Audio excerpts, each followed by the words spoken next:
Hey there guys, this is New Order and welcome to the first match. Today we are going to be joined, and for the rest of the series we're going to be joined by 7 Deadly Sins. Say hi to the folks. What's up guys, this is 7 Deadly Sins, and let's play some Blood Bowl. Alright, so we are going to be skipping for all of these videos, we're going to be skipping the sort of setup, so I'm going to go ahead and, after the coin flip, I choose to receive, and we're going to skip all the setup and get straight to the match. Okay, so I'd like to note that New Order got lucky, and he actually he won the kick, and generally you want to receive at the beginning, because if you can get an early score, then the way it works is that when you receive in the first half, you kick in the second half, and a lot of the time, if you can score really early, then it puts your opponent on the back foot in the second half, and so they have to try and do some dumb stuff, and often when you're going to the second half, the teams are beat up, and especially when you're playing a team like the Necromantic, like we are, you are on the winning side of the beatdown. Now, if you'll remember, at the start of during every kickoff, there's a kickoff event. In this case, the kickoff event was perfect defense, which means that Flare Knight, who is playing the Khemri team, we will talk about Khemri a lot, as we'll have plenty of time to do it during the video, but the Khemri team, they rolled perfect defense, and they get to change their defensive setup. So I set up in such a way to punch a bunch of his players, and he chose to then, on perfect defense, shift his guys around in a way that makes it a lot harder for me to punch. That said, that's like more blocks than you usually see on the line against Khemri. Khemri are, simply put, a giant pain in the ass. Basically, the whole idea of Khemri is that they're really not good at things that lead to winning, like holding the ball. However, they are exceptionally good at just punching stuff. In the OP, when I was talking about all the teams, the way I described Khemri was they hate picking up the ball almost as much as they love punching. Skulls! First dub skulls! Now, Yay! I would like to point out that the second block of this Let's Play that I have thrown, the second block in the first game, was a dub skull. I'm not gonna be harping on these too much because if you remember, skull is a 1 in 6 chance, and rolling 2 of them is a 1 in 36 chance in happening. So if I throw 36 blocks, statistically I should get dub skulls once, but it happened only after 2. Well, and that forced me to use one of my 3 team rerolls on the first turn. I'd like to note that this means that we are now immune to dub skulls for the next 34 blocks. That's actually not true. Please don't quote me. That's how math works. I stand corrected. New Order's got me, man. Mm-hmm. So for the first turn, I think that was a pretty good handling of the line of scrimmage. I got most of his guys knocked down, and he's going to have to spend a lot of time sort of getting his guys back up and recovering, which lets me press my advantage. Now you'll see here that my flesh golems, both of them start with a skill called Stand Firm. So you'll see that Beef Slab, instead of getting pushed back on a push like he normally would, he will that boing noise will play and he will stand where he is. Get used to that boing noise. It's one of my favorite in the game, and you'll be hearing plenty of it. Not in this video, or in this video, but also in the rest of the series. A lot of the time, Fumble has the best sound effects for the most part, but the Stand Firm boing is probably the best thing in Cyanide. It's pretty good boing. You'll notice that Khemri, in addition to being very, very strong, they're also really slow. So you'll see that he's going to leave 3 guys way back towards his own end zone to sort of protect me from just sprinting past his guys, which is also an advantage to me because it means that I have more people at the point of attack, so I can leverage my people a little better than he can. It's especially notable because he's up against Necromantic. That the Khemri, the fastest players they have are their throwers, or throw Raws, as it were. Haha, mummy puns. Right, yeah. Egypt There's throw puns. Raws and blitz Raws, and yeah. Okay, yeah. So this is a case where the whole movement issue is actually kind of exacerbated. Oh my gosh! Are you rolling dice? Nope. Oh. I did something stupid and I blocked my own path, so I would have had to dodge to go. But then I remembered that I could just blitz him out of the way. Well, you do have dodge on your ghoul, and mm-hmm. dodge never fails, especially not when you dub skull the first turn. It wouldn't be the end of the world, but I can just go ahead and clear this guy out of the way. So, I'm just going to go ahead and throw this block, no big deal, whatever. Oh, that. Right. Well, luckily we started with 3 rerolls, mm-hmm. and also and then, that guy has block, which means that instead of being awful, that was just regular old not good. Yeah, so now I'm going to have to roll one more dice going for it to get out of the way again. If he'd gotten a push, he would have not had to do that, but Blood Bowl happened. So it's a great start. It's going to be a great match. Turn 2, and I've already used most of my rerolls. I'm going to have to go the rest of the game conserving those really hard. So I'm going to go ahead and throw just sort of a dumb block here. It was not a smart block. Throwing 1 dice blocks when you don't have the block skill means that you get a 1 in 3 chance. So that was Flair doing some. I think it was a disconnect. His internet was a little shoddy in this match, but throwing a 1 dice block like that when you don't have the block skill it's much more dangerous than if you would have the block skill, I guess. But in this case, I can just go ahead and throw that because I can. So here we see the tried and true Khemri technique of jam the opposing player's lineup with all your shit. Mm-hmm. Except now, he's made a kind of a serious mistake. He has abandoned his people in the backfield. Yep. Oh, and you see here Frankencastle, the expendable redshirt zombie that I stuck up against his big, strong, super buff, strength 5 Tomb Guardian. He got knocked out, so he's going to be in the knockout box until possibly the next kickoff. But he's only 40k team value, so that is absolutely worth it, 100%. He's super cheap and super shitty, and his job is basically to get punched a lot. Yep. So this is Flare Knight making a bit of a mistake. So remember how we were talking about the whole thing where Khemri can't really move that much. Their best fast players are movement 6. And more notably, nobody above agility 2, so they cannot dodge, like, ever. Mm-hmm. And meanwhile, the guy that's holding the ball is movement 7, and McGruff over there is movement 8, which basically means that New Order gets to, like, take the ball and move very, very far away right now, and there's theoretically not much that can be done about it. Well, my plan was, I'm just going to run down, hand the ball off to McGruff, or pass it to him or something, and then you run too and far. Score. Well because I want to feed McGruff a bunch of star player points, so I can start getting some 6 kills and I can start dunking on people. But not only did I run him too far, but I realized I only have 1 reroll left, and if I fail that handoff, then he could theoretically get all up in my stuff and make my life annoying. So I ran my guy too far. I realized, shit, I shouldn't have done that. So I'm just going to... Oh, and that was... just going to abandon the match. So all is lost. I wondered if he was just giving up. But everything. And so I realized that... And so now I'm kind of in an awkward spot. So I run Santos von Hammerstein, the ghoul up there, and I sort of just hang out and I say, it's on you to start making some rolls and coming at me. You got kind of lucky with that 1DB, but it's... I mean, that guy had block, so it was only a, 1 in 6 chance of falling over, and those guys were marked by the Flesh Golem, so it's okay. Actually, this is not actually all that bad of a position because of where Dr. White is placed. It's really awkward for, what's his name? The guy who I can't remember. Looks like Riders in the Sky or whatever his name is. It is Ghost Riders in the Sky. Yes. He is a throw raw, so he doesn't have the block skill. So it's also kind of awkward for him to get at the ghoul because 1, 2, 3, 4, 5, 6. He has to not only go for it to punch him, but can only get a 1DB, and that's not great. So he can still mark the ghoul, but it's really easy to punch him off, and the ghoul has dodge just in case. And if you remember that even if he comes to try to blitz me, the fact that my ghoul has dodge means that he has to roll a 6 on a d6, that's about the best thing I can do. If I'm going to get punched, I want to get punched by a guy who doesn't have block, and I do have dodge. So here he's going to bring Hurt, his only player on his team with block. He's going to run over and try to punch me, and of course he rolls a block. That was not great, but frankly I'm okay with that because I want McGruff to get the ball. So that sort of, I guess, is not... This is what we call workable, especially since the ghoul is only down and not stunned. So the ghoul will be able to get up and provide that very crucial assist for punching the Blitz Raw off.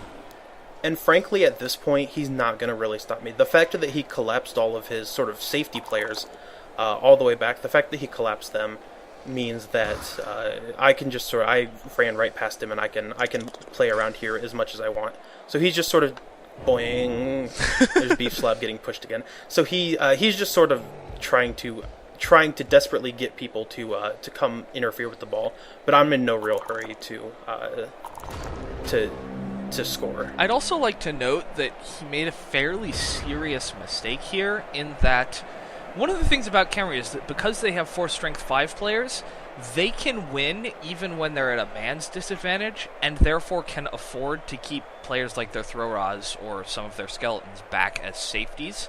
The fact that he just kind of abandoned that and tried to go man for man, and also allowed his Tomb Guardians to get tied up behind the line against zombies, was actually kinda not great in any serious way. So don't do that. If you're one of those aspiring people that wants to play Khemri, just remember your guys are slow as balls.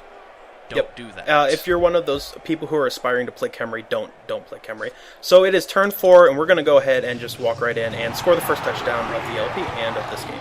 I'd like to note that he could have taken his werewolf and run in the opposite direction along the line and not scored this turn. That would have been strategically sound, and it would have made him a douche. And it would have been boring to watch. Yeah, and we're all about fun here at the Democracy LP. Frankencastle, who got KO'd a couple turns earlier, is going to go ahead and wake up. So that brings us right back to 11 on 11, no man disadvantage, skipping the setups and going straight to the kickoff. This kickoff event is Quick Snap, which means that all of his players can move 1 square in any direction. It's not game-breakingly awful, so I'm not going to complain too much about it, but that's just another kickoff event that worked in his advantage and not mine. Something to note, the way that kickoff events work is that they are rolled at 2d6, so that means that numbers that are closer to 7 are more likely. Quick Snap is a 9. That makes it the 3rd most common result. Sure. That's numbers. That's numbers. That's numbers enough. Absolutely work that way. So here's another thing that you shouldn't do. You shouldn't go pick up the ball with your first movement, especially with Khemri. Khemri picking up the ball is a coin flip. So he's basically flipping a coin and saying 50% of the time, I think I can pick up the ball. Don't do that. Don't do that even if you're like agility 4. What you should do is you should always make sure that there's one person next to the ball just to make it a pain in the butt to pick up. But never pick up the ball on your first movement unless it's in danger. And especially don't do this. Now, if you'll remember, Tomb Guardians are agility 1. Angry about that. You can't be to put this in context, you cannot be agility 0. So you can't be any worse at handling the ball than agility 1. So he uses a reroll to try to get the ball in the hands of his super slow, super duper strong player. He has the whole rest of this half, so he has a quarter in this match to try to march his guy down the field, to the tune of 4 squares per turn at best. Well, 6. Let's just go for it every time. Also, don't do that. Okay, in a perfect world where he's sprinting at top speed and rolling a billion dice, he can move 6 squares. But either way, my job is now. So look at this super bunker. There's no way for me to get in here. Even if I could get in there, there's no way for me to punch that strength 5 player. My highest player is the strength 4 Flesh Golems. Flesh Golems, thank you. My highest strength is a strength 4 player, Flesh Golem. So my job now is to spend 4 turns keeping him from moving as far down as possible. So I'm just gonna stand in his way, be a little strategic with my blitzes, and sort of fend him off for the rest of the half. One of the things that's notable is that he made a 2-deep cage. Don't do this.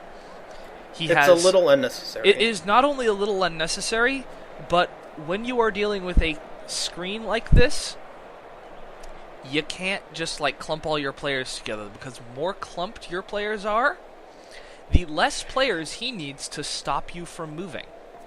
Because you can't move into a square where a player is. So, yeah. A little bit of Blood Bowl 101 is the concept of caging and screening. Before I talk about cages and screens, I'm going to do something sort of stupid, but I can afford to. So I'm going to go blitz McGruff. I'm going to go blitz this Tomb Guardian. If you remember, McGruff is strength 3, the Tomb Guardian is strength 5. So I have to bring a lot of assists over and just sort of shift all my guys out of the way of his slow death march of ridiculous dudes. But I really want to make this punch because my werewolf has claw a move which cancels out any armor value essentially. So it makes every player that you punch armor value 7. So he's armor value 9, which means he's super high armor value. And if I can if I can throw a claw punch, that means that I can have a better chance of hurting or killing his guy. And so I want to go ahead and do that because I can, frankly. That's how Blood Bowl works. So anyway, you'll see here the concept of the screen and the concept of the cage. The concept of the cage is what Flare Knight is using, the Khemri team. He is protecting his ball carrier by standing guys around him. So I can't...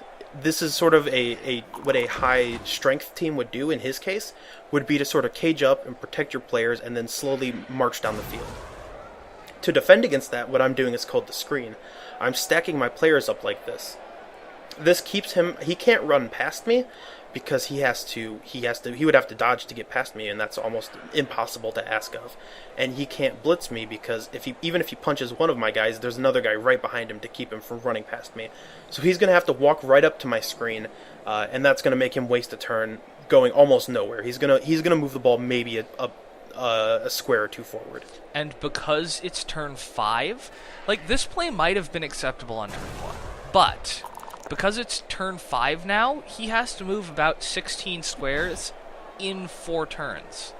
That is literally all of his movement every turn without going for it. And if he goes for it, he's rolling dice. And the key to Blood Bowl is to roll as few dice as possible.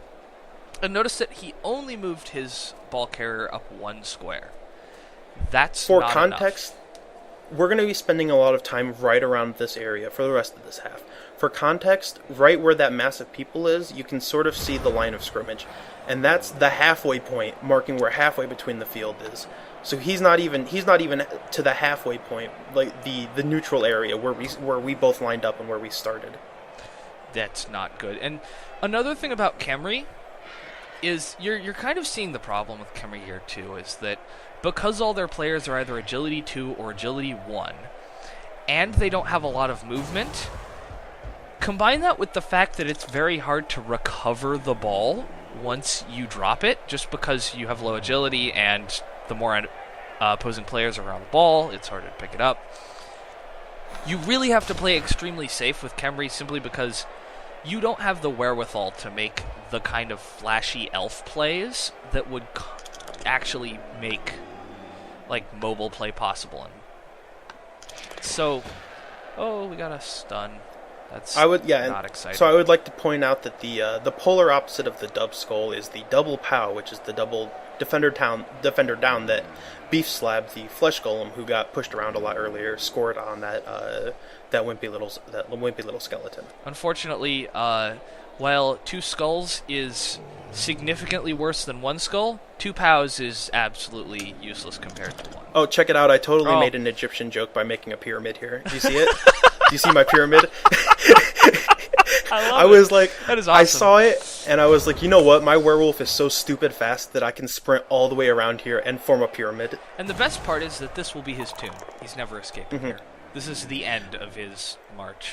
So here's the effectiveness of dodge. You can see that he rolled the defender stumbles against the player who would have... Any other player on my team would have gone down, except for Santos von Hammerstein, the ghoul.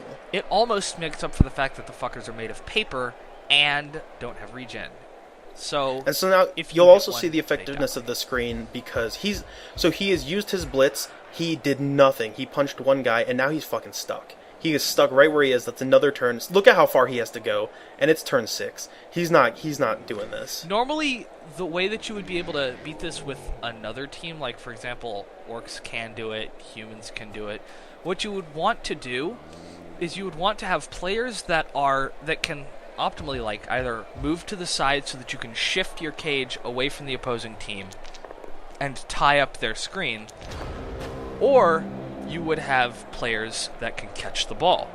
We're Khemri, so that second one is completely out of the question. So that leaves the first one, which just didn't happen. So it is now turn 7. He's going to have, after this turn, he's going to have one more. And if you can see, he has now finally crossed into my half of the field. He still has a whole nother half to go. So numerically, it also means that he has 2 turns to move 12 spaces with a 4 movement player. This means that he has to move literally his maximum movement plus 2 going for it for 2 turns in a row without falling over, losing the ball, rolling skulls, etc. And that's pretty much mechanically impossible. Now, if you'll remember, when you punch somebody with Frenzy, you get to punch them again. But this can sometimes come at your detriment. God damn it, why didn't you take the both down? That would have been heroic and manly. And you would have That would killed have also his been Tomb dumb, Guardian. and I didn't want to do it. Instead, you rolled a skull. Correct. If you'll remember, and I wasted my last team reroll. Used your last reroll of the half to roll a both down in which you murder a Tomb Guardian into a skull in which you look like an idiot. Boing. Now, if you'll remember, Frenzy lets you punch a guy. If you don't knock him down, you get to punch him again, which is sometimes great, but it may not be great if your assists work out in the second punch, like the way this one did, that I only get the 1 dB instead of the 2 dB that I thought I would get, because I didn't bother to look at it. I'm pretty sure GNU just got Frenzy trapped, and he just doesn't want to admit it. Yep.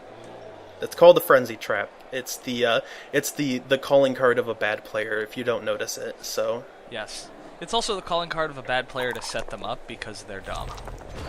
So now his plan did here... He really tried to pass the ball? His plan here was to hand off the ball and then pass the ball, which on some teams is trivial. On Khemri, it's a fucking nightmare, and it's nearly impossible. But that's his plan to try to score. So what I'm going to do is go stand one of my shitty, cheap zombies, and I'm basically going to try to deny him that chance to score. Everyone loves zombies. I love Necromantic for a number of reasons, but I feel that they are the best combination of positionals and throwaway players, because their throwaway players are exceptionally throwaway. They're any minus stat other than strength, you're pretty much okay with them. But even if you're not, you can fire them and rehire them for 40k. You have throwaway ghouls that have 7 movement and dodge. You have strength and agility access werewolves with claw and frenzy that make great ball carriers and awesome player murderers. SDS? Yeah. Yes. Look who has the ball back. So you can see Beef Slab punched a player. He punched a player on... Fuck. He's not in a... Oh, no, he is in a tackle zone. So Beef Slab punched a player onto the ball, and that forced the ball to scatter away from where it was. It scattered right into the hands of the Tomb Guardian, who previously caught the ball in a pass and has been slowly trying to move the ball down the field. It bounced right into his hands, and he picked it up on a 6, no big deal. Not just on a 6. The 6 is literally the only thing that would have worked, because I'm pretty sure that's a 7+ pickup. Yep. Oh, yeah. You have to roll a 7 on a d6. But because Blood Bowl is critical successes, friendly, you are critically successful. So I decided that I wanted to punch a guy into the ball and just give him that ball back to let him try to pass again, because that's what he's going to do. It's the only thing he can. GNU is a merciful GNU. Yep. Oh yeah, definitely. More than anything, I want to see what he's going to try to do with this nightmare of a setup that I have. This is the other rule of Blood Bowl, is that when your opponent's only option is something astronomically stupid that requires rolling every die and getting 6s, that is when they will succeed, and you will be amazed and horrified at the exact same time. That's just how Blood Bowl works. Rolling dice and looking at numbers is really fun, so we're going to see that happen here in a second. Okay. He's going to go ahead and try to clear Dr. White out of the way, the tackle zone. This was sort of just like a throwaway punch, more than anything, just to try to get him out of the way. Oh, but he's sleepy. Of course, it forces him to get tired and get knocked out. And then he rolls a 3, which would be enough for most teams, but not for... That's the half, so we'll see you guys next time in the second half.